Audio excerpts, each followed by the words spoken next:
సంక్రాంతి పండుగ అయిపోయింది, సందడి ఆగిపోయింది, పల్లె మూగపోయింది. ఈ పండుగ సందడిలోనే శ్రీకృష్ణదేవరాయల వారి జయంతిని కూడా ఘనంగా జరుపుకుని రాయల వారికి ఘన నివాళులర్పించారు. ఈ క్రమంలోనే శ్రీకృష్ణదేవరాయలు ఏ కులానికి చెందినవారు అనే చర్చను మళ్లీ స్టార్ట్ చేశారు కొందరు కులోన్మాదులు. వాస్తవానికి శ్రీకృష్ణదేవరాయల వారు బలిజ కులస్తులు, అంటే కాపు సామాజిక వర్గానికి చెందిన రాజు.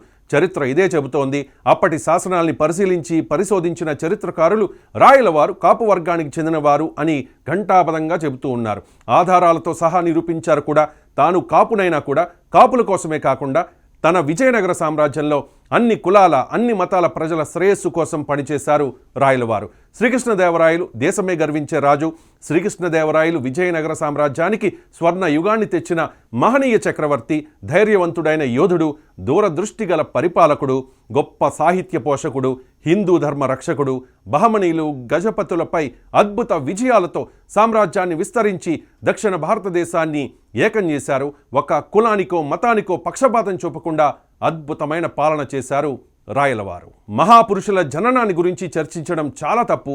ఎందుకంటే వారు కుల మతాలకు ప్రాంతాలకు అతీతులు. అలాంటి మహాపురుషులను ఒక కులానికో ఒక మతానికో లేదా ఒక ప్రాంతానికో పరిమితం చేయాలి అనుకోవడం అవివేకం, మూర్ఖత్వం.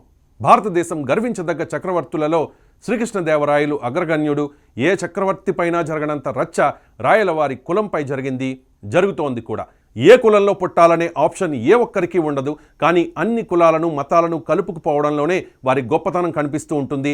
చరిత్రను పరిశీలించిన, శాసనాల్ని మధించి శోధించిన చరిత్రకారులు తేల్చింది ఒక్కటే, అదే రాయలవారు కాపు కులస్తులు అని. అందుకే రాయలసీమలో బలిజలుగా పిలువబడే కాపులు వారి పేరు చివరన రాయల్ అని పెట్టుకుంటూ ఉంటారు. తెలుగు రాష్ట్రాల్లో శ్రీకృష్ణదేవరాయల వారి విగ్రహాలను ఇతర కులస్తులతో కలిసి కాపులు ఏర్పాటు చేస్తూ ఉంటారు. రాయల వారిని స్మరించుకుంటూ సేవా కార్యక్రమాలు చేస్తూ ఉంటారు. ఊరూరా రాయలవారి పేరుతో కళ్యాణ మండపాలు నిర్మిస్తూ ఉంటారు. కొందరు దీన్ని వివాదం చేసి రాజకీయ లబ్ధి పొందాలని చూసి బొక్కబొర్ల పడుతూ ఉంటారు. ఉదాహరణకు రావులపాలెంలో సంక్రాంతికి ముందు చిర్ల జగ్గిరెడ్డి చేసిన రచ్చ.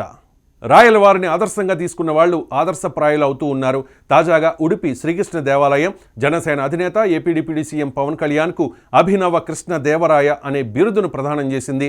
పవన్ కళ్యాణ్ కాపు కాబట్టి మాత్రమే ఆయనకు అభినవ కృష్ణ దేవరాయ అనే బిరుదును ప్రదానం చేయలేదు. పవన్ కళ్యాణ్ కూడా రాయల వారిని ఆదర్శంగా తీసుకుని పాలన చేస్తూ ఉన్నారు కాబట్టి ఆయనకు ఆ బిరుదునిచ్చారు. ఇక్కడ యాదృచ్ఛికం ఏంటంటే శ్రీకృష్ణదేవరాయల వారు, పవన్ కళ్యాణ్ గారు ఇద్దరూ కూడా కాపు కులస్తులే. ఒకరేమో ఒక కులానికో మతానికో పక్షపాతం చూపకుండా అద్భుతమైన పాలన చేసి చరిత్రలో నిలిచిపోయిన మహాచక్రవర్తి.